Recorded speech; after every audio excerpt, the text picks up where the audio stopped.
In this lecture, we're going to be covering ambient occlusion. So ambient occlusion is what happens when light is bouncing around a scene, and in the cracks and crevices, it gets a lot harder for the light to get to, and so you have this effect where it kind of looks like there's shadows in there.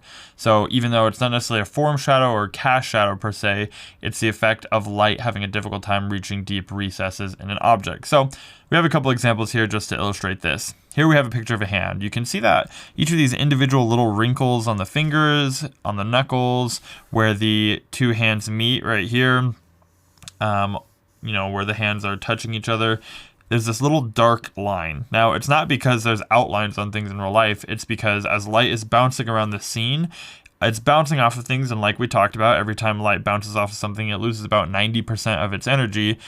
It keeps bouncing around, but it gets harder and harder to bounce into those small, tight, hard to reach places. So let's draw a picture here, and I'll show you what I'm talking about. We can sort of imagine this. So if we have, for example, a box like this, okay, and on top of the box is a ball. As light bounces around, might come up here, bounce down there, bounce out. Okay, as light bounces around, you can see that it'll start lighting up all sorts of different areas. The top of the box is going to be lit, you know, the side of the ball. But the further and further we get to this area underneath, the harder it is for light to reach that point, and so it's going to start to look darker and darker and darker, which is what we call ambient occlusion. So if you think about that process with this hand, for example, light is coming, it's bouncing off the finger, bouncing on here, it's bouncing all around, but as it gets tighter and tighter in that little space between the two fingers, it's going to be harder and harder to light that area up, which is how we get ambient occlusion. That's why there's these sort of shadows in the wrinkles of the knuckles, and all the little tiny wrinkles on the hand. So it's just something to keep in mind that even if you're doing great cast shadows and form shadows, you're still going to have ambient occlusion in areas where it gets really dark. So, you know, where something is sitting against the ground, perhaps. Let's look at another example here.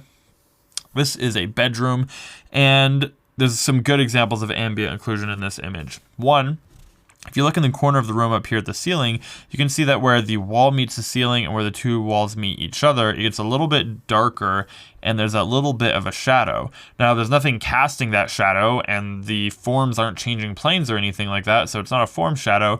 All it is ambient occlusion. It's light bouncing off the ceiling, off the walls, bouncing all around the scene, but as it gets closer and closer to those edges, it gets harder and harder for light to get into those recesses, and so it has this image, this look of being darker in there.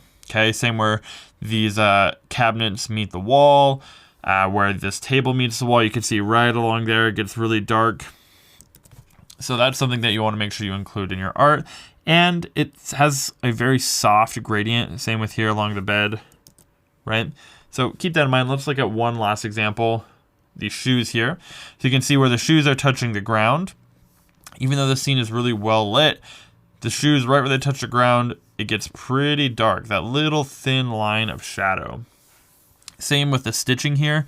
You can see that all along the stitching, those little holes there, right? That ledge there. It just creates these deep recesses that light is going to have a difficult time getting to, and you want to take that into account when you're creating an image. So whether it's the corner of a room or wrinkles on a person or, you know, stitching on a shoe like this, make sure you're thinking about that in your paintings, and it will go a long ways to help your paintings look more realistic. So that's it for this lecture, and I will see you guys in the next one.